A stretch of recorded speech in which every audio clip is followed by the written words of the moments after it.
नमस्कार, जय श्री राम। स्वागत है आज के वीडियो में। आज हम लोग थोड़ा-सा समझने की कोशिश करेंगे कि इंटरनेशनल लेवल पे चल क्या रहा है पिछले 10 सालों से तकरीबन। और ये जो गवर्नमेंट है मोदी जी की, इसकी अहमियत हमारे लिए क्यों है, क्या है या क्यों आनी चाहिए थी। और इससे आपको ये समझ में आएगा कि इस गवर्नमेंट को हटाने के लिए किस स्तर पे खेल किए गए। तो उसके पहले आपको थोड़ा-सा समझना होगा कि एक कॉन्सेप्ट डिस्कशन में अक्सर आपने सुना होगा कि ग्लोबल डीप स्टेट। ये डीप स्टेट नाम की कोई एक एंटिटी है, कोई एक संस्था कह लीजिए या कोई एक ऑर्गेनाइजेशन कह लीजिए कि जो पूरी दुनिया में ऑपरेट करती है और ज़्यादातर देशों की, चाहे वो बड़े देश हों, शक्तिशाली देश हों या कमज़ोर देश हों, इनकी सरकारों को ये कंट्रोल करते हैं, इन्फ्लुएंस करते हैं, कई बार रेजीम चेंज करते हैं, सरकारें पलटते हैं, बदलवाते हैं। और ये एक बहुत बड़ा सिस्टम है अपने आप में, ये जो डीप स्टेट का सिस्टम है। तो ये डीप स्टेट कहाँ से पिक्चर में आता है? तो देखिए, डीप स्टेट जो है, इसके अंदर सबसे ऊपर एक कहा जाता है कि क्राउन काउंसिल। अब क्राउन काउंसिल कह लीजिए, टॉप बॉडी कह लीजिए या जो भी कह लीजिए आप, जो इनका सबसे ऊपर का वो है। अब इसमें मोस्टली हैं जो रॉयल फैमिलीज थी यूरोप की, led by British royal family, और उसके अलावा फिर फ्रांस की और इधर उधर की जो रॉयल फैमिलीज थी, अभी भी जो बचे हुए हैं उनके वारिस वगैरह, ये सब लोग। अब इनके यहाँ क्या हुआ कि सेकेंड वर्ल्ड वॉर के बाद, फर्स्ट और सेकेंड वर्ल्ड वॉर के बाद, इन रॉयल फैमिलीज के हाथ से सत्ता इनकी कंट्रीज के अंदर डेमोक्रेटिक सेटअप में चली गई। तो डेमोक्रेटिक सेटअप में तो चली गई, लेकिन उससे 200-300 साल पहले इन रॉयल फैमिलीज की लीडरशिप में या नेतृत्व में इन कंट्रीज ने दुनिया भर में कॉलोनाइजेशन करके रखा हुआ था और दुनिया भर की वेल्थ लूट के इकट्ठा कर रखी थी। अब इनकी कंट्रीज में डेमोक्रेसी आ गई, सब कुछ आ गया, लेकिन वो जो वेल्थ थी जो दुनिया भर से एक्यूमुलेट हुई थी, इन कुछ फैमिलीज और इन फैमिलीज से जुड़े हुए गिनती के कुछ बैंकर्स और कुछ फाइनेंशियल इंस्टीट्यूशंस या कंपनीज या फैमिलीज कह लीजिए, फाइनेंशियल फैमिलीज, उनके बीच में ये पैसा डिस्ट्रीब्यूट होकर के रखा हुआ था। अब इन लोगों ने अपना इस वेल्थ को प्रोटेक्ट करने और सेव करने के लिए कुछ सिस्टम्स बनाए। जिन कंट्रीज में, जैसे इंग्लैंड के अंदर डेमोक्रेसी आ गई, लेकिन डेमोक्रेटिक गवर्नमेंट के पास वो पैसा नहीं ट्रांसफर हुआ जो इस रॉयल फैमिली ने इकट्ठा किया हुआ था। सपोज इंडिया में जो कॉलोनाइजेशन किया था, उसमें जो लूट हुई 100-200 साल तक, जो ट्रकों से भर के चांदी और सोना इंग्लैंड भेजा जाता रहा सालों तक, वो पैसा कहाँ गया वो इंग्लैंड वालों को भी नहीं पता, वहां के नागरिकों को भी नहीं पता। उसका बहुत छोटा सा, मतलब आप समझ लीजिए कि 0.1% हिस्सा जो है वो वहां के ब्रिटिश म्यूजियम्स में रखा हुआ है। कि कोई सोने का सिंहासन रखा है, कोई बहुत महंगी सी तलवार रखी है किसी राजा की, इस टाइप का। वो 0.1%, असल जो खजाना है 99% वो कहाँ है वो किसी को नहीं पता। वो इन रॉयल फैमिलीज के पास था। इन्होंने मिल करके एक क्राउन काउंसिल बना के और ये डिसाइड किया कि यार, अब हम लोगों की डायरेक्ट सत्ता तो नहीं, लेकिन बहुत सी कंट्रीज में ये अभी भी हेड ऑफ स्टेट माने जाते हैं। जैसे कि इंग्लैंड के अंदर जो क्वीन है या किंग है, उसको सरकार का मुखिया माना जाता है। जैसे हमारे यहाँ राष्ट्रपति को माना जाता है, वैसे इनके यहाँ इंग्लैंड में वहाँ की क्वीन या किंग को माना जाता है। यही हाल स्वीडन और बहुत सारी, नॉर्वे और बहुत सारी कंट्रीज के अंदर आप जाएंगे तो वहां भी उनकी एक एक रॉयल फैमिली मौजूद है। तो ये लोग करते क्या हैं? इनका डायरेक्ट सरकार पे कोई कंट्रोल होता नहीं। अपनी सरकार डेमोक्रेटिकली इलेक्ट होकर के आती है, काम करती है, वो सब चलता रहता है, लेकिन इनडायरेक्ट इनके कंट्रोल्स होते हैं। और इनडायरेक्ट कंट्रोल चलाने के लिए फिर क्राउन काउंसिल के नीचे एक इन्होंने बना रखी है राउंड टेबल। तो ये सारे हो गए पैसे वाले लोग। अब इनके पास पैसा कितना है, आप ये एक्सपेक्ट करेंगे कि यार ऐसा क्या है कि ये पूरी दुनिया में दंदनाते फिरते हैं और कुछ भी करते हैं। तो अलग अलग एस्टिमेट्स हैं, किसी को एग्जैक्टली नहीं पता है कि कितना पैसा है। इवन जो इनके साथ काम कर रहे हैं उन लोगों को भी ये नहीं पता है कि टोटल कितनी वेल्थ है इनके पास। ठीक है,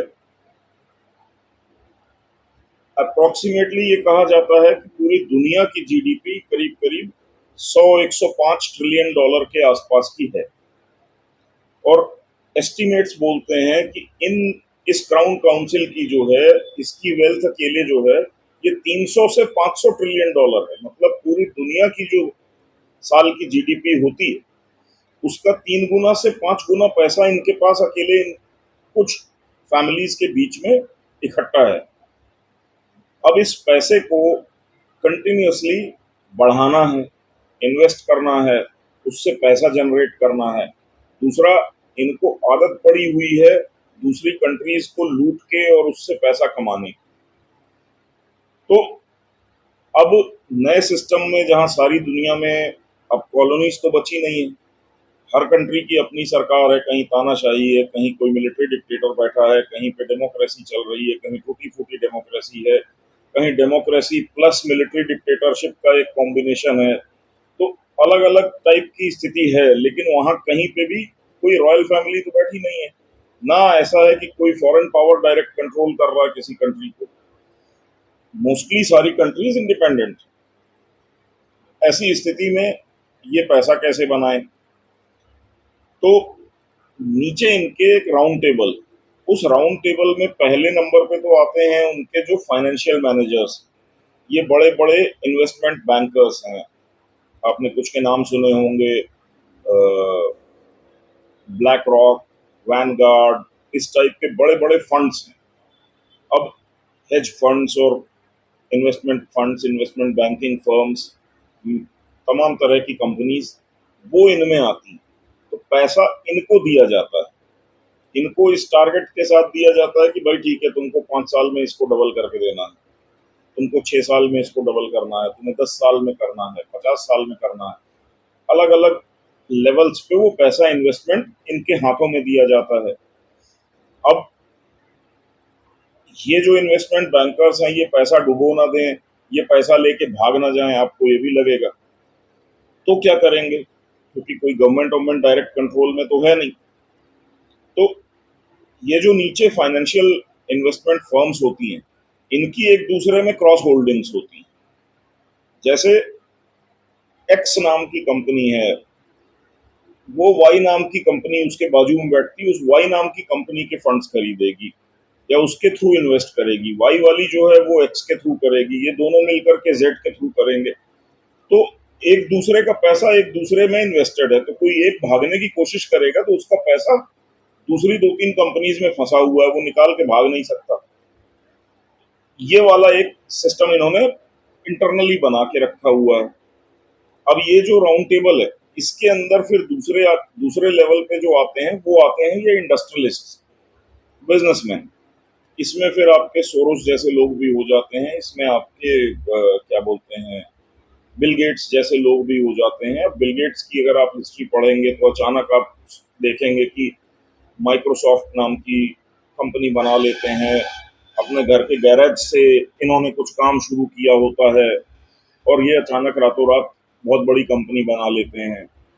अब इनको मैजिकली कहीं से फंडिंग भी हो जाती है, इनकी कंपनी लगातार ग्रो होती रहती है, उसमें लगातार इन्वेस्टमेंट्स आते रहते हैं, कहाँ से आ रहा पैसा? तो ये जो राउंड टेबल में बैठे हुए फाइनेंशियल मैनेजर्स हैं, ये इनका काम होता है कि आइडेंटिफाई करो कहाँ पे किस सेक्टर में पोटेंशियल है पैसे को डबल करने का, ट्रिपल करने का, 5 साल में, 10 साल में, 15 साल में। तो ये इस टाइप के लोगों को लेकर के आते हैं।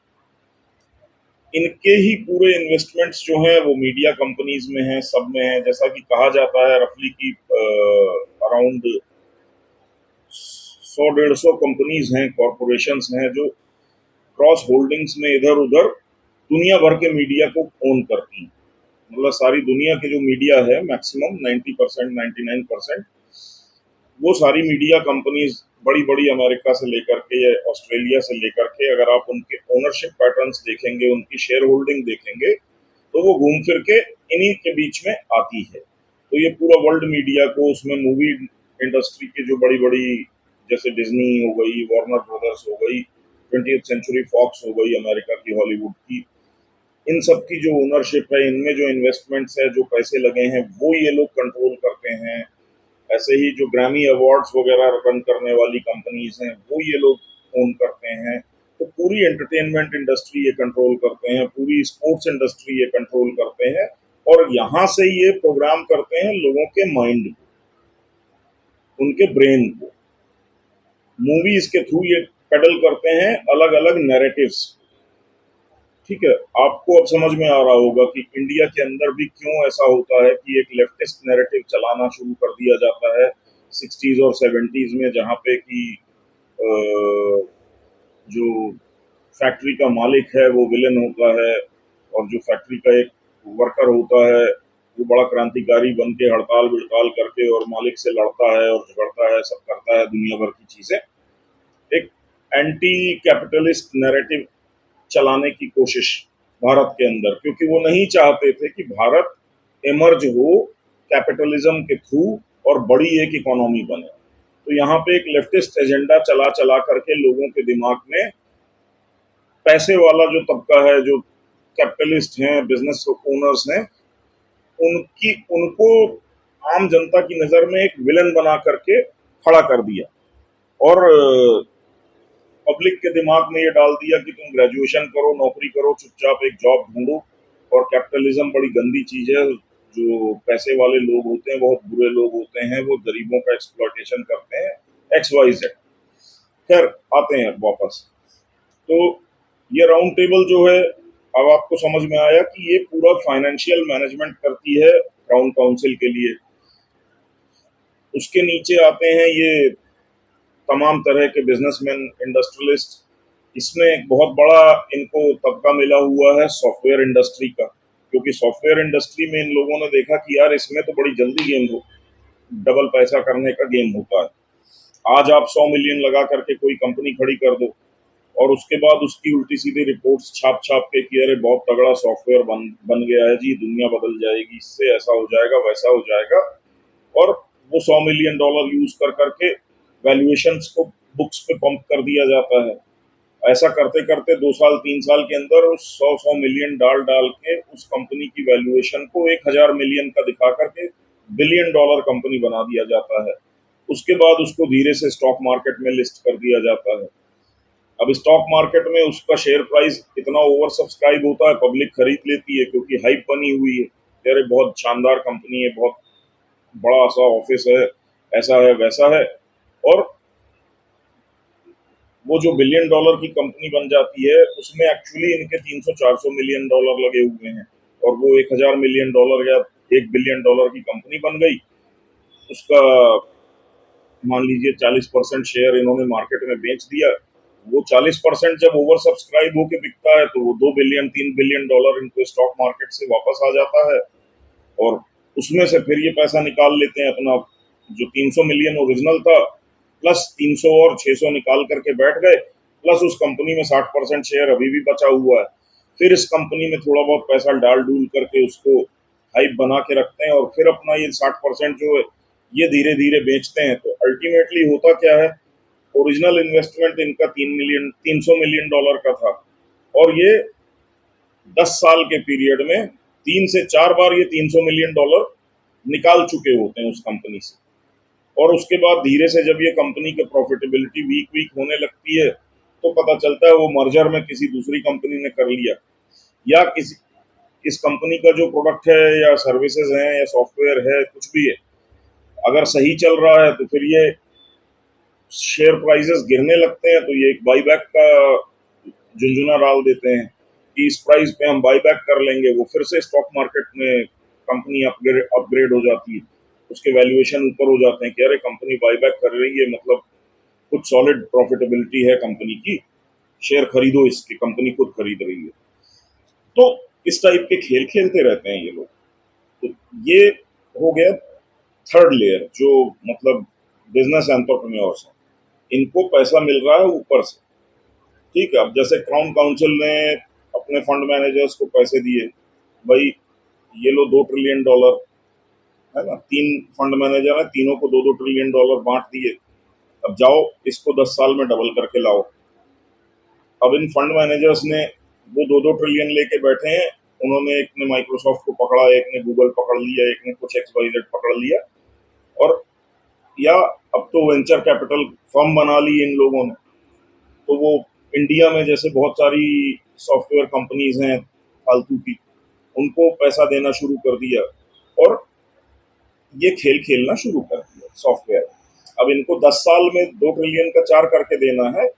यहाँ पे ये 10 साल में उस 2 ट्रिलियन का 6 और 7 ट्रिलियन बना लेते हैं।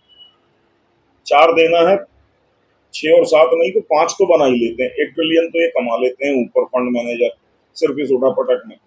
अब ये नीचे वाले जो इन्वेस्टमेंट वाले हैं, जिनके पास ये सॉफ्टवेयर वगैरह की कंपनीज हैं, इनको जो फंडिंग आती है, ये लोग इसमें खेलते रहते हैं। ये लोग भी अपना पैसा बनाते हैं। तो हर स्टेज पे आदमी पैसा बना रहा है, और पैसा कहाँ से आ रहा है? ये पब्लिक को मूर्ख बना के पैसा आ रहा है। यहां तक आप समझ गए। अब होता क्या है कि, अच्छा, ये सॉफ्टवेयर का तो अभी मैंने आपको एग्जांपल दिया, क्योंकि सॉफ्टवेयर में 8-10 साल में पैसा डबल हो जाने की इजी एक रास्ता है। पहले ट्रेडिशनल इंडस्ट्रीज जो थी इनकी, वेपन्स इंडस्ट्री हो गई, ऑयल इंडस्ट्री हो गई, फार्मा इंडस्ट्री हो गई, इनमें इन लोगों ने पैसा लगा रखा था, और इनके थ्रू ये लोग वही करते थे। 8-10 साल में उसमें भी पैसा डबल कर लेते थे। अब वेपन है, 100 रुपए की कोई चीज है, वो 10,000 रुपए की बेची जाती है, और हमारे ही पास टेक्नोलॉजी है, तो दूसरी कंट्री को खरीदना है वो खरीदे। तो वैसा होता है। जैसे आप एक नॉर्मल गन ले लीजिए। एक नॉर्मल गन जो होती है, अगर उसमें स्टील और बाकी सारी चीजें देख ली जाए, जो सोल्जर एक राइफल यूज करता है, तो वो राइफल बनाने का खर्चा कितना आता है? उसमें लोहा है मेनली, उसका खर्चा मुश्किल से 2,000 रुपए आता है। भाई, एक राइफल से ज्यादा कॉम्प्लिकेटेड एक सिलाई मशीन होती है। सिलाई मशीन 2,000 रुपए की मिल जाती है। राइफल वहीं सरकार भी खरीदती है, भारत सरकार भारत की कंपनी से खरीदती है, तो भी मरी से मरी हालत में 25,000 रुपए की एक राइफल होती है। जबकि एक राइफल में जितने कंपोनेंट होते हैं, उससे 10 गुना ज्यादा कंपोनेंट एक सिलाई मशीन में होते हैं।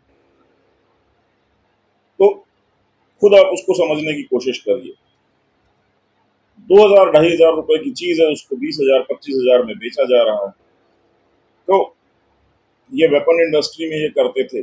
फार्मा में आप चले जाइए, वही हालत है। 5 रुपए की टैबलेट होती है, 500 रुपए में बेची जाती है, 5,000 रुपए में बेची जाती है। जिसको जरूरत है, मजबूरी है, खरीदेगा। तो ये इस टाइप से तो फार्मा में पैसा कमाते थे। ऑयल के साथ भी यही कहानी थी कि ऑयल भी $20 और $25 का उनको कॉस्ट कर रहा है निकालने का। वो $75, $80, $100, जब जैसा मन करता है मार्केट को ऊपर नीचे खेलते रहते हैं, बेच रहे हैं। तो वो 25 का, वो उस पर मतलब 75-100 बेच करके 4 गुना 5 गुना प्रॉफिट कमा रहे हैं। सबको पैसा बांटने के बाद उसमें भी इनका पैसा डबल हो रहा। तो ये पूरा सिस्टम। अब इस सिस्टम को चलाए रखने के लिए बहुत सारी चीजें करनी पड़ती हैं। जैसे हथियार आपको बेचना है तमाम दुनिया भर की कंट्रीज में। आप अब अमेरिका या यूरोप में बैठ करके अगर आपने मैन्युफैक्चरिंग की है, तो वहां पे आप कितना हथियार बेच लेंगे? और उन कंट्रीज में आपकी खुद की कंट्रीज है, वहां बेचने का फायदा नहीं है। पैसा तो आपको दूसरों से वसूलना है। तो दूसरों को आपको वेपन बेचना है। वेपन तब बेचोगे जब कोई दो देश लड़ाई कर रहे होंगे। ऐसे ही तो कोई खरीदेगा नहीं बैठे बैठे कि लाओ दो मेरे को 10,000 राइफल दे दो, 50 लाख गोलियां दे दो। राइफल खरीदेगा तो गोलियां खरीदेगा। लेकिन अच्छा खासा एक लड़ाई शुरू हो जाएगी, युद्ध शुरू हो जाएगा, तो वो तोप भी खरीदेगा, उसके गोले भी खरीदेगा, मिसाइल भी खरीदेगा, फिर हवाई जहाज भी खरीदेगा, फिर शिप भी खरीदेगा। आपका चलता रहेगा इंडस्ट्री। उसके लिए आपको वॉर चालू करना है। वॉर चालू करने के लिए जरूरत पड़ती है कि आपके अलग अलग कंट्रीज की गवर्नमेंट पे कंट्रोल हो। ठीक है। तो आपने उसका लाइव एग्जांपल देख लिया कि यूक्रेन की कोई हैसियत नहीं थी, कैपेसिटी नहीं थी, लेकिन इनका एक पपेट आदमी वहां पे बैठा हुआ था, एक जेलेंस्की। उसने गालियां दे दे के रशिया को उसके साथ एक वॉर चालू करवा दी। तो ये कहानी ये लोग हर जगह करते हैं। कि किसी एक कंट्री को सपोर्ट करेंगे, दूसरी को सैंक्शन करेंगे, उसको टारगेट करेंगे और आग लगाते लगाते वहां वॉर शुरू कराएंगे, फिर वहां पे हथियार बेचना बेचना शुरू कर देंगे। अब आज की डेट में ये हालत है कि यूक्रेन की आप समझ लीजिए कि 60-70% जो एग्रीकल्चर लैंड है, जो दुनिया की बेस्ट एग्रीकल्चर लैंड मानी जाती है, वो 60-70% लैंड इन्हीं फाइनेंशियल जो कंपनीज हैं, ब्लैक रॉक और इस टाइप की कंपनीज, आप सर्च करेंगे तो ये कंपनीज वहां यूक्रेन लगातार विजिट कर रही हैं और इन्होंने ये लैंड एक्वायर कर ली है, ट्रांसफर कर ली है अपने नाम पे यूक्रेन से। तो उनकी जमीन खा गए हैं ये उस युद्ध में उनको पैसा देने के बदले। तो ये इस टाइप के खेल करते हैं। कॉलोनाइजेशन खत्म हो गया, लेकिन इन्होंने कॉलोनाइजेशन के दूसरे तरीके निकाल लिए। अब ये क्या करते हैं कि वहां की जो इलेक्टेड गवर्नमेंट है, चुनी हुई गवर्नमेंट है, उसके लीडर्स को खरीद लेते हैं। उसके लीडर्स को खरीद लेते हैं। उस लीडर को पब्लिक क्यों सपोर्ट करेगी? तो उसके लिए फिर ये होता है कि यार ये लीडर आया और इसने देखो आते ही अमेरिका से इतना इन्वेस्टमेंट आ गया, ये हाईवे का इतना बड़ा सैंक्शन हो गया पैसा, ये लोन आ गया वर्ल्ड बैंक से, ये आईएमएफ से पैसा आ गया और ये बड़ी सी कंपनी आकर के इन्वेस्ट कर रही है हमारे यहाँ, हमारी तो दुनिया बदल दी इन्होंने। तो ये खेल करके ये लोग कंट्रीज को एक तरीके से अपनी कॉलोनी बना लेते हैं। अब आपको लगेगा कि इसका क्या एग्जाम्पल है, तो इसका सबसे बड़ा एग्जाम्पल है सेकेंड वर्ल्ड वॉर के बाद जापान बर्बाद हो गया।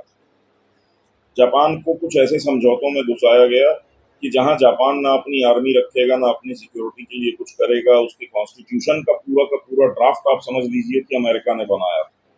जापान आज अमेरिका की कॉलोनी है। जापान के अंदर कम से कम 5 से 6 बड़े मिलिट्री बेस हैं, जिसमें जापान की जो आर्मी है, मिलिट्री है, उससे 10 गुना ज्यादा ताकत के साथ अमेरिका बैठा हुआ है। साउथ कोरिया आ जाइए, साउथ कोरिया अगेन अमेरिका की कॉलोनी। साउथ कोरिया में सारे मिलिट्री बेसिस पे अमेरिकन आर्मी बैठी हुई है। साउथ कोरिया की इकोनॉमी, साउथ कोरिया की कंपनी, साउथ कोरिया जापान इनकी कंपनीज, इन सब में पैसा अमेरिका ने पंप किया हुआ है, इसी डीप स्टेट का पैसा है और जम के पैसा निकाला है, कमाया है, सब कुछ किया है। जापान को इन्होंने बूस्ट करके बहुत बड़ी इकोनॉमी बना दी है, साउथ कोरिया को बूस्ट कर करके बहुत बड़ी इकोनॉमी बना दी है। अब आ जाइए चाइना। चाइना के अंदर जो इकोनॉमिक ग्रोथ हुई है, वो पूरी ग्रोथ में पैसा किसका लगा हुआ है? अमेरिका या वेस्टर्न कंट्रीज का लगा हुआ है। उसमें किसका लगा है? इसी डीप स्टेट का पैसा है। चाइना की जो बूम है इकोनॉमी की, वो इसी डीप स्टेट के कारण। तो इन लोगों ने ही जापान को खड़ा किया, इन्होंने ही चाइना को खड़ा किया, इन्होंने ही साउथ कोरिया को खड़ा किया, इन्होंने ही सेकेंड वर्ल्ड वॉर के बाद बर्बाद हो चुके वेस्टर्न यूरोप को फिर से बना करके खड़ा कर दिया इसी पैसे से। और ये इन्वेस्टमेंट करते हैं, उसको 2 गुना 3 गुना करते रहते हैं, पैसा निकालते रहते हैं, सब कुछ खेलते रहते हैं। और इसके लिए जिन भी कंट्रीज में ये पैसा लगाते हैं, ये वहां इंश्योर करते हैं कि वहां की गवर्नमेंट के ऊपर हमारा कंट्रोल बना रहे। और ऐसा नहीं है, अगर वहां 2 पार्टीज हैं तो दोनों पॉलिटिकल पार्टीज के टॉप के जो लीडर्स, उनके ऊपर ये पैसा इन्वेस्ट करके रखते हैं, पैसा इन्वॉल्व मतलब अच्छा खासा लगा के रखते हैं, दोनों को फंडिंग करते हैं इलेक्शन में और देखते हैं कि जहां पे स्ट्रांग पोजीशन है वहां थोड़ा पैसा ज्यादा डाल दिया, तू जीत जा भाई। बाकी ये है कि दोनों तरफ के लीडर्स जो हैं वो इनकी हाँ में हाँ मिलाते हैं, इनके अगेंस्ट जाते नहीं है। अब इन्होंने अपने एक स्ट्रक्चर में बहुत सारे इंस्टीट्यूशंस, वर्ल्ड बैंक में इनके लोग बैठे हैं, आईएमएफ में इनके लोग बैठे हैं, अमेरिकन गवर्नमेंट पूरी ये कंट्रोल कर रहे हैं, वेस्टर्न गवर्नमेंट्स ये कंट्रोल कर रहे हैं। आप कहाँ जाओ? आपको वर्ल्ड बैंक से लोन चाहिए, इनके पास जाना है। आपको आईएमएफ से लोन चाहिए, इनको खुश रखना है।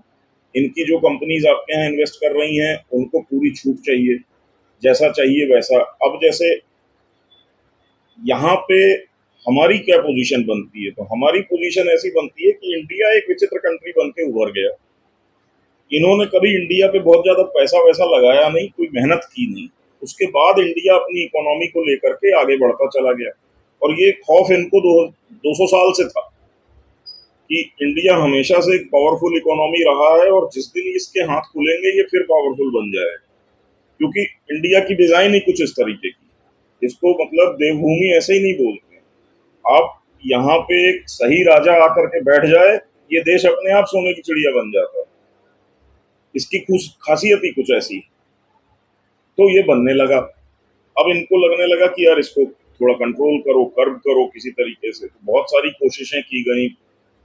भारत के अंदर जो एक लेफ्टिस्ट कम्युनिस्ट मतलब चाइनीज और एक जो इस्लामिक जिहाद जो है, वो जो एक नेक्सस है, जिसको आप बोल सकते हो कि चाइनीज लेफ्टिस्ट एंड इस्लामिस्ट, ये नेक्सस पूरा इनका खड़ा किया हुआ है, इनका पाला हुआ नेक्सस है। चाइनीज कम्युनिस्ट पार्टी इन्हीं के हाथ में खेल खेल कूद के बड़ी हुई है। इन लोगों ने इंडिया के अंदर सब करके देख लिया।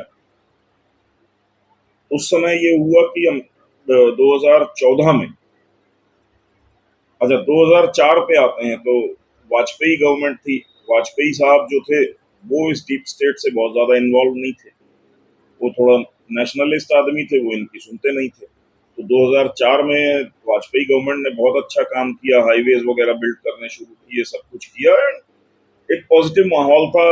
गवर्नमेंट भी बड़े कॉन्फिडेंस में थी कि इंडिया शाइनिंग और सब कुछ। वाजपेयी गवर्नमेंट 2004 में हार जाती है। हार इसलिए जाती है कि ऐसा नहीं है कि कांग्रेस कोई बहुत अच्छी पार्टी थी या बहुत अच्छी पोजीशन में थी, वैसा कुछ नहीं था। वाजपेयी जी हार जाते हैं क्योंकि अंदर से बीजेपी के उनके अगेंस्ट में गेम्स खेले जाते हैं, सबोटाज किया जाता है और वो चुनाव हार जाते हैं।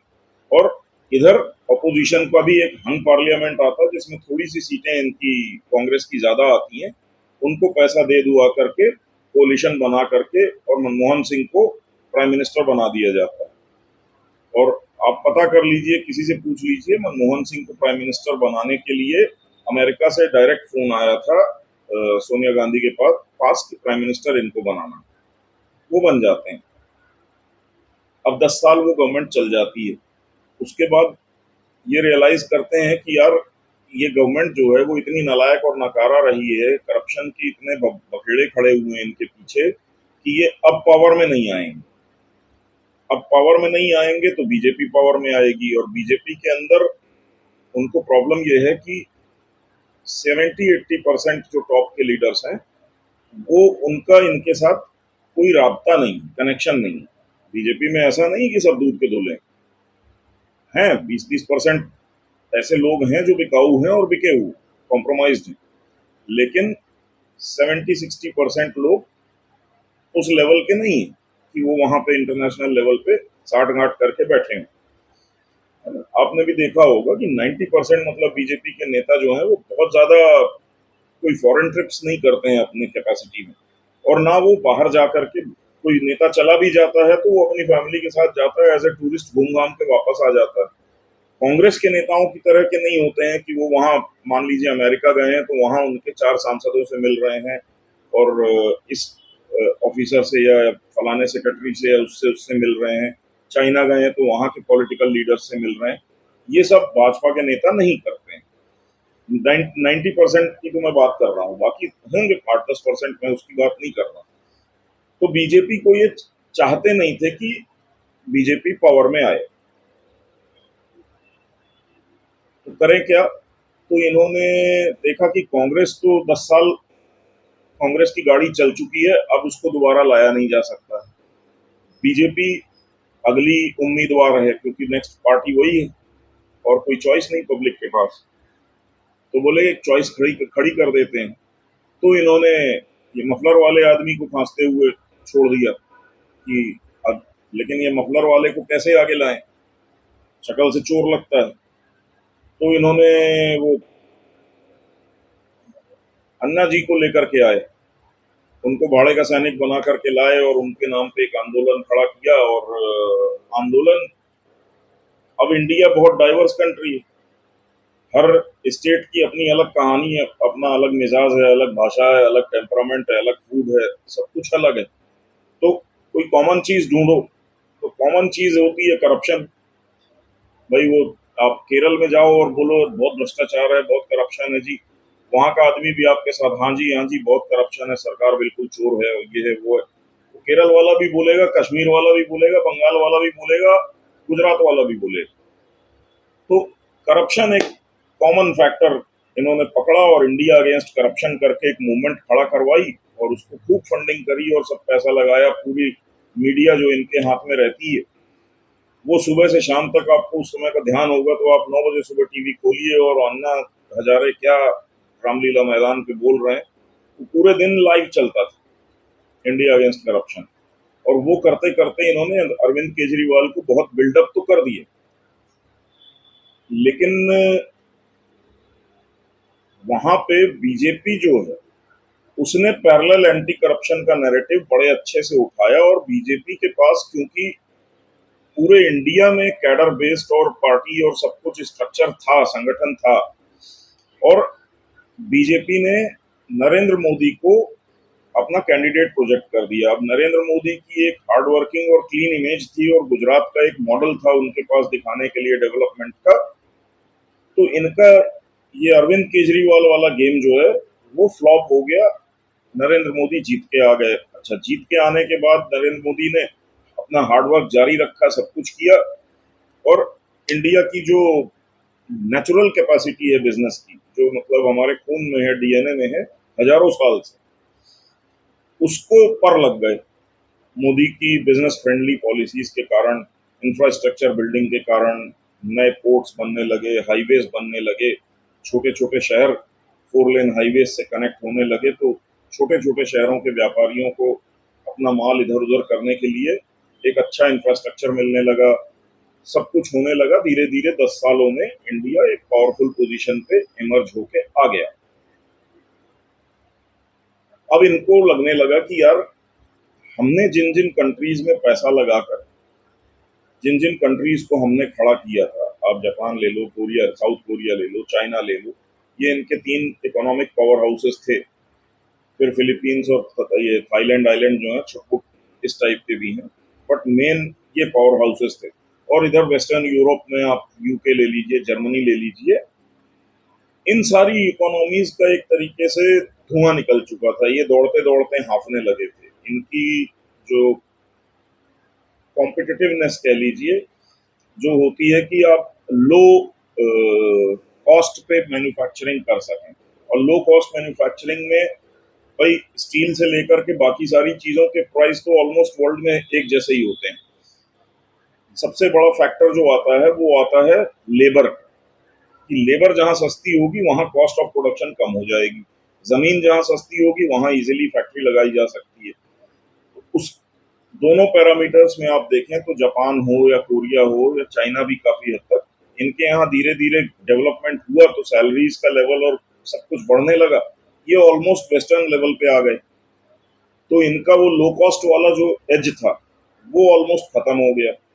बस हाँ, इनके पास टेक्नोलॉजीज आ गई हाईटेक चीजों की, बट इनके पास वो लो कॉस्ट वाला जो गेम था वो नहीं था। वहां पे इंडिया खेलने लगा लो कॉस्ट पे। अब इंडिया के साथ प्रॉब्लम ये थी कि इंडिया में इन लोगों ने पैसा लगा के इंडिया को खड़ा नहीं किया था इन कंट्रीज की तरफ। इंडिया अपने दम पे खड़ा हो गया और 8-9% की जीडीपी ग्रोथ पे वो चल रहा था। प्लस जो गवर्नमेंट थी यहाँ पे मोदी की, उसने इस चीज को बिल्कुल टारगेट बना लिया कि हमें 7% के नीचे जीडीपी ग्रोथ आने ही नहीं देनी। उसके लिए हमें जो पॉलिसीज बनानी पड़ेगी बनाएंगे। वो उन्होंने बनाई, मेक इन इंडिया, ये वो, दुनिया भर के इंसेंटिव्स लो, पीएलआई स्कीम लाओ, इंफ्रास्ट्रक्चर बड़ा करो, नए पोर्ट धड़ाधड़ बनाते चले जाओ। पोर्ट्स का ऐसा है कि यार, प्राइवेट प्लेयर्स को दे दो, जो काम सरकारी कंपनी 10 साल में करेगी प्राइवेट कंपनी 2 साल में चालू करके पोर्ट खड़ा कर देगी।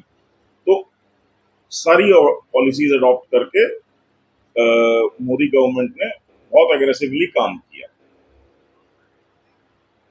अब दिक्कत ये हुई कि यार ये कंट्रोल में तो है नहीं हमारे, और अब हमारे जो पावर हाउसेस थे वो सारे फेल हो चुके हैं। अब हम पैसा कहाँ लगाएं अपना, कहाँ से हम 10 साल में दुगना करें पैसा। तो वो बोले यार इंडिया की मार्केट में हो सकता है, तो बोले चलो इंडिया। वहां बात करने जा रहे हैं तो मोदी बात नहीं कर रहा ठीक से। बात इसलिए नहीं कर रहे कि अब जैसे गवर्नमेंट की जरूरत क्यों पड़ती है इनको, वो मैं आपको बताता हूँ। अब जैसे बहुत सारे सेक्टर्स हैं, उसमें फॉरेन इन्वेस्टमेंट जो होता है, फॉरेन डायरेक्ट इन्वेस्टमेंट, वो 25% से नीचे रखने की एक कंडीशन है सरकार की। तुम उससे ऊपर नहीं रख सकते, मतलब 25 से नीचे रहोगे, कहीं पे 10% से नीचे रहोगे, कुछ सेक्टर्स में 50% तक कर सकते हो, है ना। तो इस तरीके से गवर्नमेंट ने कंट्रोल्स बना रखे हैं। अब मैक्सिमम जगह वो 10% या उससे कम रखना है, या 25% या उससे कम रखना है। अब 25% से ऊपर जब आप चले जाते हो तो बोर्ड ऑफ डायरेक्टर्स में आप डायरेक्टर अपॉइंट कर सकते हो, और अगर आपको उस लेवल तक जाने ही ना दिया जाए तो पैसा लगा है, आपको पैसे पे प्रॉफिट्स वगैरह मिलते रहेंगे, लेकिन आप कंट्रोल नहीं कर पाओगे उस कंपनी को। और वहां इनको चाहिए होती है कि कोई ऐसी गवर्नमेंट आ जाए जो हमारे हिसाब से ये नियम और कानून बदलती जाए, और हमको इंडिया की कंपनीज के अंदर कंट्रोल मिलना शुरू हो जाए। क्योंकि जब तक हमारे कंट्रोल में कंपनी नहीं होगी, हम ये डिसाइड नहीं कर पाएंगे कि उसको करना क्या है, कैसे करना है, और कितना प्रॉफिट इकट्ठा करना है। मान लीजिए किसी फार्मा कंपनी में आपने इन्वेस्ट कर दिया इंडिया, अब वो फार्मा कंपनी जो है वो 5 रुपए की टैबलेट है, वो 10 रुपए का बेचती है, वो 100% प्रॉफिट पे काम कर रही है। अब आप चाहते हो कंट्रोल मिल जाए तो ये 5 रुपए की टैबलेट का हम नाम वाम बदल दें, इसकी मार्केटिंग अच्छी सी कर दें और इसको 500 रुपए का बेचें। वो कंपनी में कंट्रोल नहीं होगा तो आप नहीं कर पाओगे। तो इस टाइप की चीजें होती हैं, और ये जब 500 का बेचेंगे तो वो उसका ये लूट जो होगी, ये भारत की जनता की लूट। इन चीजों को लाने के लिए इनको ये लगा कि मोदी का आना दोबारा ये हमारे लिए दुखदाई हो जाएगा, और हमारा कोई आदमी आकर के पपेट बैठ जाए मोदी की जगह तो फिर हम उससे सब करा लेंगे। मार्केट तो इंडिया की इमर्ज हो ही रही है, इकोनॉमी ग्रो कर ही रही है, अगले 10 20 25 साल तक हम इस घोड़े की सवारी कर लेंगे इंडिया की, और इसको भी फिर चूस के और चबा करके सुखा करके, जैसे जापान और कोरिया और वेस्टर्न यूरोप, चाइना, इनको हमने सुखा के ट्राई कर दिया है, वैसे फिर इनको भी हाई ले जाएंगे, सुखा उखा करके ट्राई करके छोड़ देंगे, ये धीरे से अपने आप कोलैप्स हो जाएंगे। इनका ये बिजनेस मॉडल होता है बेसिकली। उस कंडीशन में जहां मैंने आपको बोला कि वर्ल्ड जीडीपी 100 ट्रिलियन की है, इनके पास 500 ट्रिलियन की वेल्थ पड़ी हुई, तो आप समझिए कितनी बड़ी ताकत है। और उसके सामने उनको सिर्फ इंडिया में एक इलेक्शन को रिग करना था, और किसी भी तरीके से मोदी को रोक करके एक जोड़ तोड़ की बैसाखियां, 10 12 बैसाखियां लगी हुई एक सरकार ला करके खड़ी करनी थी कि जो इनकी बातें मानती रहे। और उसके लिए इन्होंने 2 आदमी तैयार करके रखे थे। अब वो रागा वाली जो कहानी है, वो 2014 से 10 साल हो गए इनको वनवास काटते हुए, तो ये वापस आ सकते हैं। तो एक रागा के ऊपर दांव लगाया, दूसरा वो मफलर वाला था, तो मफलर वाले को उठा करके जेल में डाल दिया गया। तो चलो, रागा के ऊपर ये लगा के बैठे थे, और हर तरीके से सपोर्ट दिया, पैसा, हजारों करोड़ रुपए की फंडिंग की। मतलब ईडी का अगर आप आंकड़ा देखेंगे तो ईडी ने बोला है कि हम लोगों ने करीब करीब पिछले 1 साल में इस टाइप की उल्टी सीधी फंडिंग और हवाला और इस टाइप के ट्रांजैक्शंस जो, वो हम लोगों ने करीब करीब 6,000 करोड़ रुपए के ट्रांजैक्शंस पकड़े हैं। और ईडी खुद बोलती है कि हम लोग बहुत मेहनत करते हैं तो 10% पकड़ पाते हैं, 90% थ्रू होता ही है, निकल जाता है, वो नहीं पकड़ पाते हैं। तो इस हिसाब से अगर आप करें तो 50 से 60 हजार करोड़ तो कैश पैसा इंडिया में आया। चाइना की करीब 174 कंपनीज इंडिया में लिस्टेड है, उनका मोडस ऑपरेंडी भी ईडी और इनकम टैक्स डिपार्टमेंट्स ने इन्वेस्टिगेट किया, और पता चला कि फर्जी इनवॉइसिंग और फर्जी बिलिंग और फर्जी खर्चे दिखा करके सैकड़ों करोड़ रुपए ये चाइनीज कंपनी इंडियन मार्केट से कमाए हुए उसको इधर उधर बांट रही थी। उनके ऊपर कार्रवाई की गई, हजारों करोड़ के जुर्माने लगाए गए, उनके भी खाते आते सीज किए गए, सब कुछ हुआ है। आप समझ लीजिए पिछले करीब 1 साल के अंदर कुछ नहीं तो 50 से 60 हजार करोड़ से ज्यादा की ड्रग्स पकड़ी गई। ड्रग्स पैसा पंप करने का दूसरा तरीका होता है, आपने 1 किलो का पैकेट भेज दिया किसी के पास, ड्रग्स का, तो हो सकता है वो 3 से 4 करोड़ की ड्रग्स हो। वही अगर आपको कैश 3 करोड़ 4 करोड़ भेजना है तो आपको सूटकेस चाहिए बड़ा सा, है ना। तो 3 से 4 करोड़ की ड्रग्स के लिए आपको इतना बड़ा पैकेट, इतना बड़ा डब्बा बहुत है। और वही कैश में अगर आप भेजेंगे तो आपको बड़ा सा सूटकेस चाहिए।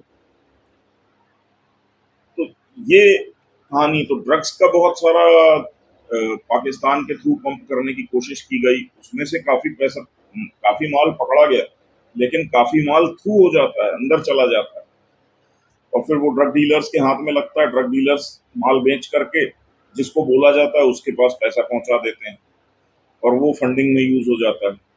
तो बहुत तरीके से बहुत पैसा, मतलब लाख 2 लाख करोड़ रुपए कम से कम इन चुनावों पे स्पेंड किया गया। प्लस जो मीडिया, सोशल मीडिया, इन कंपनीज की आप बात करें, इन्होंने फुल सपोर्ट किया। और ये सब होने के बाद तैयारी इनकी ये थी कि अगर कुछ नहीं होगा, मोदी फिर से जीत के आएगा तो उसको डिस्क्रेडिट करेंगे कि ये तो तानाशाह है, इसने तो इलेक्शन चोरी कर लिया, इसने इलेक्शन कमीशन को और ईवीएम को और इसको उसको हैक करके रखा है, सब तमाम तरह की चीजें, उसकी तैयारी भी थी। प्लस फिर हम इंडिया के अंदर इतने दंगे फसाद, आतंकवादी अटैक और वो सब कर डालेंगे, और कि मतलब इंडिया उसमें उलझ के रह जाएगा कि अगर हमको खेलने नहीं दोगे तो हम तुम्हारा खेल बिगाड़ेंगे। वो वाला सिनेरियो था। इलेक्शंस हो गए, इलेक्शंस के रिजल्ट्स आए, और उसमें आप कह लीजिए कि बीजेपी बहुमत के आंकड़े से पीछे तो रह गई, 240 पे आ गई, लेकिन मोदी फिर से पीएम बन गए। उसके बाद पार्टी के अंदर से भी गेम शुरू हुए। कुछ ऐसी खबरें भी आ रही हैं कि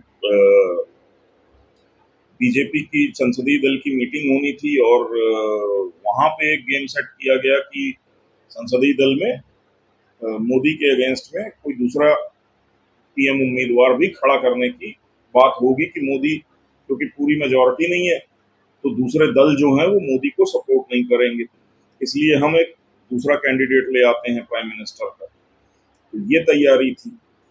वहां पे फिर ऐसा किया गया कि सीधे एनडीए की मीटिंग बुला करके, और वहां पे एनडीए की पार्टी से बात करके, और वहां से सीधे एनडीए का लीडर चुन लिया गया मोदी को।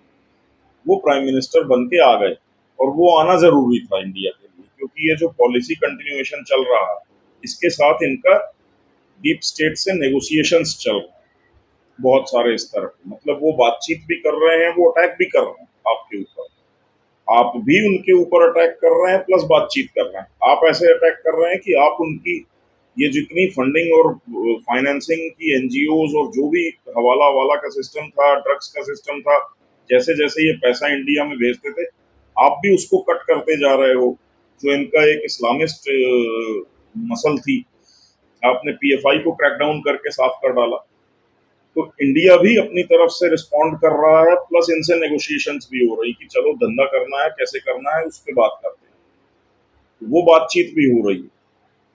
अब वो बातचीत आप बोलेंगे कि कैसे हो रही, कहाँ हो रही, तो ये एक इनफॉर्मल और अनऑफिशियल लेवल की चीज है। ये कोई सरकार नहीं है डीप स्टेट। डीप स्टेट के अपने बिजनेस और अलग अलग तरह के रिप्रेजेंटेटिव्स हैं। उसी नेगोशिएशंस के तहत इनके जो सबसे बड़े फंड हैं, जो मैनेज करते हैं ट्रिलियंस ऑफ डॉलर के, तो वो है वैनगार्ड और ब्लैक रॉक। ये दो नंबर वन नंबर टू कह लीजिए। इसके बाद और बहुत सारे फंड्स हैं, लेकिन ये लीडर्स, ये डीप स्टेट के क्राउन काउंसिल के number one number two fund managers. तो पैसा डायरेक्ट इनको हैंड ओवर किया जाता है, और इन्हीं से हिसाब किया जाता है कि हाँ भाई कितना दिया था, कितना वापस आया। तो वैनगार्ड और ब्लैक रॉक की अगर आप बात करें तो अमेरिका में इनके हेडक्वार्टर्स हैं, और दूसरे सबसे बड़े हेडक्वार्टर्स चाइना में हुआ करते थे इनके। वो आज की डेट में उन्होंने चाइना के ऑफिसेस जो हैं अपने बंद कर दिए हैं, और अमेरिका के बाद सबसे बड़े ऑफिसेस जो हैं इन दो फंड्स ने इंडिया में खोल लिए हैं। अब ये नेगोशिएट कर रहे हैं गवर्नमेंट से कि हम लोगों को कितना, किस सेक्टर में कितना इन्वेस्टमेंट अलाउ करोगे। उस टाइप के नेगोशिएशंस चल रहे हैं इनके। ऐसे ही बहुत सारी अलग अलग कंपनीज से अलग अलग लेवल पे चल रहा है। अब ये जो राउंड टेबल है, इस राउंड टेबल के अंदर जैसे माइक्रोसॉफ्ट का बिल गेट्स बैठता है, इस राउंड टेबल के अंदर सपोज और भी सॉफ्टवेयर बड़ी कंपनीज जो भी हैं, आप लगा लीजिए टॉप की 3-4 कंपनीज, 5 कंपनीज, उनके सबके टॉप के लोग वहां बैठते हैं राउंड टेबल पे। अब इंडिया के जो डिमांड है वो ये है कि हमारे लोग भी राउंड टेबल पे होने चाहिए। डायरेक्ट इनके पास पैसा आएगा, ये डिसाइड करेंगे कि कहाँ इन्वेस्ट होगा, कैसे होगा, इंडिया के किन सेक्टर्स में होगा। तो अभी आपने देखा होगा एक बहुत बड़े इंडस्ट्रियलिस्ट हैं, उनके छोटे बेटे की शादी होनी है, अभी शादी हुई नहीं है, उसका एक प्री वेडिंग का बड़ा भारी भरकम फंक्शन हुआ जो मोर और लेस एक इंटरनेशनल इवेंट था, जिसमें कि टॉप के गेस्ट्स आए थे। आप उस इंटरनेशनल गेस्ट लिस्ट को देखिए तो आपको समझ में आ जाएगा कि राउंड टेबल के कौन कौन से मेंबर्स यहाँ आए थे उस इवेंट के लिए। अच्छा, ये बहुत पैसे वाले, बहुत बड़े और बहुत बिजी लोग हैं। ये मतलब अपने बड़े बड़े जेट्स से चलते हैं और 24 घंटे के अंदर 2 से 3 कंट्रीज विजिट कर लेते हैं, और ये लोग 2 दिन के लिए, 3 दिन के लिए इंडिया में इस इवेंट के लिए रुके हुए थे। तो उससे आप समझ लीजिए कि क्यों रुके हुए थे। तो वो सिर्फ इवेंट या प्रोग्राम के लिए नहीं आए थे, वो ये नेगोशिएशंस के लिए आए थे। और अभी दूसरा उनका प्री वेडिंग इवेंट हो रहा है, उसको एक यूरोप से एक क्रूज शिप लिया हुआ है इन्होंने, पूरा बड़ा शिप हायर किया हुआ है, उसमें सारे गेस्ट्स को बिठाया हुआ है। और उस शिप पे शायद ये भी था कि ड्रेस कोड अलग रहेगा, प्लस मोबाइल्स अलाउड नहीं। आप 3 दिन का शायद क्रूज थी वो, और 3 दिन तक पार्टीज और सब कुछ चलता रहेगा, लेकिन कोई मोबाइल अलाउड नहीं। तो वहां पे भी बैठ करके यही नेगोशिएशंस होने कि अब न्यू वर्ल्ड ऑर्डर जो है उसमें इंडिया के साथ तुमको अगर काम करना है तो किन नियमों और किन कानूनों के तहत कितने कंट्रोल्स के साथ तुमको काम करना पड़ेगा। और ये खेल में ये इलेक्शंस के रिजल्ट बेहद जरूरी थे। अगर कहीं मोदी की जगह कोई और बन जाता प्राइम मिनिस्टर, तो ये पूरा गेम खत्म हो जाता इंडिया का। ये लोग पूरी तरीके से हावी होकर के इंडिया को फिर से एक गुलाम कंट्री या एक कॉलोनी बना करके और उसका खून चूसते रहते बैठ। फिर इनकी कंपनीज आती और आपको 5 रुपए की टैबलेट 500 रुपए की बेचती और आप खरीदते। जैसे आज इनकी एक मोबाइल की बहुत बड़ी कंपनी है जो 1.5 लाख और 2 लाख रुपए का मोबाइल बेचती है आपको, और लोगों ने स्टेटस सिंबल बना रखा है और उस मोबाइल के लिए पागल हुए घूमते रहते हैं कि देखो मेरे पास ये फलाना मोबाइल है। जबकि उसी क्षमता के मोबाइल 30 से 40 हजार में दूसरी कंपनीज के मिल जाते हैं, लेकिन ये सिर्फ ब्रांड के चक्कर में 1.5 लाख रुपए का मोबाइल बेच रहे हैं। तो ये इस टाइप से आपको लूटने के 50 रास्ते खोल लेंगे अगर इनको फ्री हैंड मिल जाएगा। वो चीज इनकी रुकी हुई है। जैसे आपने देखा होगा इलॉन मस्क आए टेस्ला लाने के चक्कर में थे कि इंडिया में हम टेस्ला ला के बेचेंगे, हम अपना स्टार लिंक से इंटरनेट कनेक्टिविटी देंगे। उनके साथ भी नेगोशिएशंस हुए, गवर्नमेंट मानी नहीं बहुत सारी चीजों पे, तो वो आज तक आ नहीं पाए हैं। तो बहुत सारा नेगोशिएशंस चल रहा है। हार्ली डेविडसन थी, भारत में इन्होंने बाइक्स लॉन्च की, उसके बाद ये पैकअप करके चले गए। इंडिया जैसी मार्केट जो दुनिया की सबसे बड़ी मार्केट है ऑटोमोबाइल्स की, उसके अंदर आप सरवाइव नहीं कर पा रहे हैं, आप पैकअप करके जा रहे हैं क्योंकि आपको स्पेशल ट्रीटमेंट चाहिए था। वो इंडियन गवर्नमेंट ने मना कर दिया देने से कि हम आपको इस टैक्स में इतनी छूट नहीं देंगे, इम्पोर्ट में इतने रिलैक्सेशन नहीं देंगे, तमाम तरह की चीजें। तो मोदी का आना जो है वो एक तरीके से एक अजीबो गरीब सी स्थिति है। मोदी हार के भी जीत गए और ये जीतते जीतते हार गए। तो अब जो आगे चलने वाली कहानियां हैं, यहां से आगे आपको दिखाई देगा कि इंटरनेशनल लेवल पे काफी कुछ होगा। जैसे मोदी G7 में गए, अब G7 में जाने के बाद मोदी ने 1 to 1 मुलाकात की लगभग सारी कंट्रीज के स्टेट हेड्स के साथ 1 to 1 मुलाकात की। 3 कंट्रीज के साथ 1 to 1 डिस्कशन नहीं हुआ, जर्मनी, कनाडा और अमेरिका। और क्यों नहीं हुआ इन तीन के साथ? क्योंकि इन तीन के साथ इसलिए नहीं हुआ क्योंकि इन्हीं तीन कंट्रीज ने सबसे ज्यादा खुराफात हमारे इलेक्शंस में की थी। कनाडा ने, जर्मनी से आपको मालूम है कि वो एक जर्मन शेपर्ड को छोड़ा था भौंकने के लिए सोशल मीडिया पे, वो जर्मनी में ही रहता है। कनाडा, वो अपना वो खालिस्तानी गैंग लेकर के खुराफात करते फिर रहे थे। और अमेरिका तो है ही, बाकी की ये सोशल मीडिया और तो इन तीन कंट्रीज के जो स्टेट हेड्स थे उनको टोटली इग्नोर किया गया इंडिया की तरफ से। उनको ये मैसेज दिया गया कि आपका जो ये हमारे इलेक्शंस में इंटरफेरेंस था ये हमने नोटिस किया। और आपने भी नोटिस किया होगा, थर्ड वर्ल्ड फेज के बाद मेरे ख्याल से अचानक नरेंद्र मोदी ने मीडिया को इंटरव्यूज देने शुरू किए और 80 इंटरव्यूज दिए लगभग। हर इंटरव्यू में उन्होंने एक चीज कंटिन्यूसली बोली है कि हमारे यहाँ फॉरेन इंटरफेरेंस हो रहा है इलेक्शन। तो अब इनको, जो ये वेस्टर्न पावर्स हैं, ये डीप स्टेट है, इनको इसका पनिशमेंट भी दिया जाए। और प्लस मजे की बात यह है कि इसी साल इस डीप स्टेट में से भी मैक्सिमम कंट्रीज इलेक्शन मोड में जा रहे हैं। तो देखने वाला है कि क्या होगा। तो ये एक साल बहुत क्रिटिकल था कि हमारे इलेक्शंस भी थे, उनके इलेक्शंस भी थे, हमारे और उनके बीच में एक लड़ाई चल रही है, एक वॉर चल रहा है। उनके यहाँ वेस्टर्न कंट्रीज के अंदर तो कोई भी पावर में आए, वो तो दोनों साइड उनके मोहरे होते हैं डीप स्टेट। लेकिन हमारे यहाँ मोदी गवर्नमेंट का आना जरूरी था। इवन बीजेपी से भी कोई दूसरा अगर प्राइम मिनिस्टर बन जाता तो भी हमारे लिए ये 2 से 3 साल बहुत क्रिटिकल हैं। हमें मोदी चाहिए था 24 से लेके 26, क्योंकि 24 से 26 के बीच में डीप स्टेट या तो घुटने पे बैठ करके इंडिया के साथ हर तरीके से कोऑपरेट करके चलना सीख लेगा, और या लड़ते लड़ते बर्बाद हो जाएगा। और इसके लिए हमको अभी 2 साल मोदी की रिक्वायरमेंट है, क्योंकि पिछले 10 सालों से जो मोदी ने करके रखा हुआ वो लड़ाई अब आखिरी 2 सालों में फाइनल स्टेज पे। तो ये कहानी थी पूरी की पूरी। और यहाँ पे इम्पोर्टेंट हो जाता है कि आप लोग और हम लोग जो सोच रहे हैं कि भारत के मुद्दों पे चुनाव लड़ा गया और भारत के वोटरों ने भारत के मुद्दों पे वोटिंग की है, कुछ भी किया, ऐसा कुछ नहीं। पूरा इलेक्शन जो है वो एक फॉरेन पावर लड़ रही थी मोदी के अगेंस्ट, मोदी को हराने के लिए। और आखिर में वही बात कि हार के जीतने वाले को बाजीगर कहते हैं। तो मोदी ने एक तरीके से थोड़ी सी अपनी हार ली और उसमें डीप स्टेट को हरा दिया, उनके हर नैरेटिव को तोड़ दिया। कल पिछला जो वीडियो बनाया था उस पर मैंने आपको बताया था कि एक काउंटर जो व्यू पॉइंट है वो क्या है। तो आज मेरे ख्याल से काफी लंबा हो गया है वीडियो।